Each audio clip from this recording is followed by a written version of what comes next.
उत्तराखंड के मुख्यमंत्री दिल्ली में हैं। मुख्यमंत्री पुष्कर सिंह धामी अपने दिल्ली दौरे के दौरान कई लोकसभा सांसद और भाजपा के कई बड़े नेताओं से मुलाकात की। वहीं आज मुख्यमंत्री धामी नई दिल्ली में निर्माणाधीन उत्तराखंड भवन का स्थलीय निरीक्षण भी किया। इस दौरान वहां निर्माण एजेंसी ने उत्तराखंड भवन के विषय में विस्तृत रूप से मुख्यमंत्री को अवगत कराया। इस दौरान मुख्यमंत्री पुष्कर सिंह धामी के सूचना विभाग के मुखिया IAS अधिकारी बंशीधर तिवारी सहित कई आला अधिकारी भी मौजूद रहे। प्रदेश में खाद्य विभाग द्वारा गरीब राशन कार्ड धारकों के लिए कई महत्वपूर्ण योजनाएं संचालित की जा रही हैं। प्रदेश सरकार में खाद्य नागरिक आपूर्ति एवं उपभोक्ता मामलों की मंत्री रेखा आर्या ने जानकारी देते हुए बताया कि खाद्य विभाग गरीब राशन कार्ड धारकों के लिए संजीवनी का काम करता है। उनकी जो मूलभूत आवश्यकताएं जिनमें गेहूं, चावल शामिल हैं, उन्हें उपलब्ध भी कराया जा रहा है। इसी क्रम में अब विभाग फोर्टिफाइड चावल की ही तरह आयोडाइज्ड नमक देने जा रहा है। यह नमक अंत्योदय और प्राथमिक परिवारों को बेहद ही रियायती दरों पर प्रतिमाह 1 किलो दिया जाएगा। खाद्य विभाग हमारे गरीब राशन कार्ड धारकों के लिए संजीवनी का काम करता है। किन्हीं परिस्थितियों में उनके जो मौलिक नीड है खाद्य को लेकर, चाहे वो गेहूं के रूप में हो, चाहे वो चावल के रूप में हो, चाहे वो चीनी के रूप में हो, लगातार प्रधानमंत्री मोदी जी के कर कमलों से मुफ्त में उपलब्ध भी कराया जा रहा है। उसी के आगे बढ़ते हुए कदम के साथ में जहां केंद्र सरकार ने चावल को फोर्टिफाइड राइस यानी कि केवल पेट भरना नहीं बल्कि पोषण को भी सुनिश्चित करने का काम किया है, तो हम आज फोर्टिफाइड राइस दे रहे हैं। ठीक उसी क्रम में नमक भी मूलभूत आवश्यकता में आता है, तो नमक भी पोषण युक्त हो, नमक भी फोर्टिफाइड नमक हो, नमक भी आयोडीन युक्त हो, तो उस नमक को भी हम रियायती दरों में हमारे चाहे वो अंत्योदय के परिवार हो अथवा हमारे प्राथमिक परिवार हो, उनको हम लोग बहुत शीघ्र देने जा रहे हैं। देहरादून में शनिवार को IMA की पासिंग आउट परेड हुई। IMA की पासिंग आउट परेड में कुल 394 जेंटलमैन कैडेट्स पास आउट हुए हैं। इसके तहत 355 कैडेट भारतीय जबकि 39 विदेशी कैडेट्स पास आउट हुए हैं। वहीं POP में सेना की उत्तरी कमांड के GOC lieutenant general MV Suchindra Kumar ने बतौर मुख्य अतिथि शिरकत की। इस दौरान उन्होंने परेड की सलामी ली।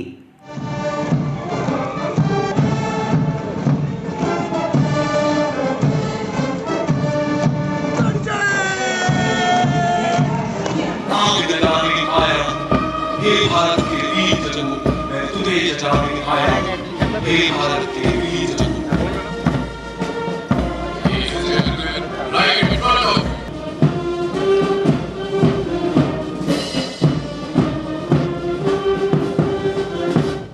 2020 में मैंने नेशनल डिफेंस एकेडमी के एग्ज़ाम के लिए मैंने तैयारी की और उसमें मेरा सिलेक्शन पहले अटेम्प्ट में ही हो गया।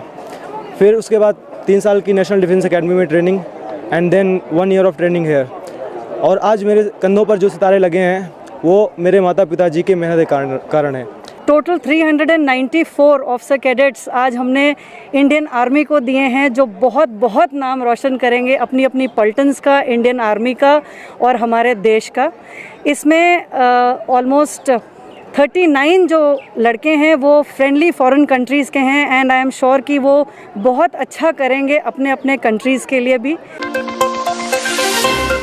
केदारनाथ धाम में बीमार और दिव्यांग मरीजों को हेलीपैड से मंदिर परिसर तक ले जाने के लिए लगाए गए वाहनों में सामान्य लोगों को ले जाने के मामले में मुख्य सचिव ने जांच के आदेश दिए हैं। आपको बता दें कि कुछ दिनों पहले ही सेना के हेलीकॉप्टर चिनूक से 2 थार गाड़ियां केदारनाथ पहुंचाई गई थीं।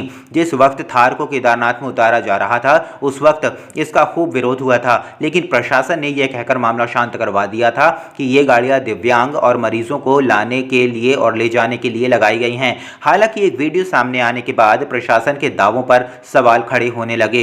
अब इस मामले में प्रदेश की मुख्य सचिव राधा रतूड़ी ने सफाई दी और जांच के आदेश दिए हैं। पर्यटन विभाग द्वारा 2 थार वाहन मंगाए गए थे जो अब केदारनाथ पहुंच चुके हैं और प्रतिदिन वो कई बीमार व्यक्तियों को या कोई अगर घायल हो जाता है तो उनको हॉस्पिटल पहुंचाने का काम कर रहे हैं।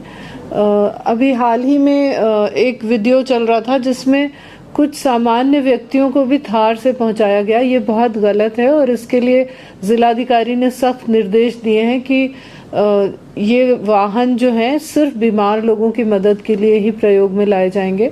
इसमें कोई सामान्य यात्रियों को नहीं ले जाया जाएगा और जिस अधिकारी ने ये अनुमति दी है उसके विरुद्ध कड़ी कार्रवाई की जाएगी। तीसरी बार प्रधानमंत्री पद की शपथ लेने वाले हैं। प्रधानमंत्री पद की शपथ में शामिल होने के लिए उत्तराखंड से 150 के लगभग मंत्री विधायक नेताओं को निमंत्रण दिया गया है। कांग्रेस ने प्रधानमंत्री नरेंद्र मोदी के शपथ ग्रहण समारोह को भव्य बनाने को लेकर कटाक्ष करते हुए कहा है कि जनता ने प्रधानमंत्री नरेंद्र मोदी को नकारा है और प्रधानमंत्री इन नेताओं के माध्यम से जनता के बीच अपनी इवेंट के माध्यम से छवि को भरने की कोशिश कर रहे हैं। जनता इस बात को भली भांति जानती है। भाजपा के पदाधिकारियों को भर भर के बुलाया जा रहा है और मुझे लग रहा है इसकी आवश्यकता इसलिए है क्योंकि जनता ने भाजपा को इस समय बहुमत नहीं दिया है और मुझे लग रहा है कि सांसदों की संख्या कम है, इसीलिए जो है अन्य राज्यों से भीड़ बुला करके उसकी कमी पूरी की जा रही है और शक्ति प्रदर्शन किया जा रहा है जिसकी आवश्यकता ही नहीं है। जनता जनार्दन है, सब जानती है, सब समझती है। प्रदेश में बीते कई दिनों से हो रही छुटपुट बारिश के बाद अब मौसम विभाग ने आने वाले कुछ दिनों तक मौसम सामान्य रहने के आसार जताए हैं। ऐसे में मैदानी इलाकों में तापमान सामान्य से ऊपर रहने से आम लोगों को गर्मी परेशान कर सकती है। मौसम विभाग के निदेशक बिक्रम सिंह ने कहा है कि आने वाले एक सप्ताह तक मौसम शुष्क रहने की संभावना है। साथ ही तापमान में सामान्य से 2 या 3 डिग्री की बढ़ोतरी देखने को मिल सकती है, जिसके चलते आम जनता को खासी दिक्कतों का भी इस दौरान सामना करना पड़ सकता है। मौसम साफ रहने वाला है। छुटपुट activity, light rain, thunderstorm activity जो अंदर के डिस्ट्रिक्ट है, उत्तरकाशी, चमोली, पिथौरागढ़, रुद्रप्रयाग, बागेश्वर है, तो उनमें तो छुटपुट मिल सकती हैं हायर रीचेज में। बाकी कोई विशेष कुछ भी नहीं दिख रहा है। ऐसा लग रहा है कि करीब मौसम जो साफ ही रहने वाला एक वीक अभी आने वाले समय में, और उसकी वजह से जो तापमान है वो अब ग्रेजुअली ऊपर आ रहे हैं और ऐसा लगता है कि 1-2 दिन बाद जो हीट वेव कंडीशन है आइसोलेटेड प्लेसेस फिर से दिखनी शुरू हो जाएगी। तो मैं कहूँगा कि 9-10 तारीख से जो है जो हीट वेव कंडीशन है, चाहे वो प्लेन्स में कह लीजिए या हिल्स में कह लीजिए, तापमान जो है जो सामान्य से है वो 4-5 डिग्री तक, 5-6 डिग्री तक भी जो है वो ऊपर आ जाएंगे अगले 3-4 दिन में। तो जब ऐसी स्थिति होगी तो फिर कहीं ना कहीं हीट वेव कंडीशन जो बन जाती है, तो फिर से मैं कहूँगा कि 4-5 दिन जो है जो टेम्परेचर्स है ऐसे हो जाएंगे कि वो हीट वेव कंडीशन हमारी 9-10 तारीख के बाद जो है अगले 4-5 दिन देखें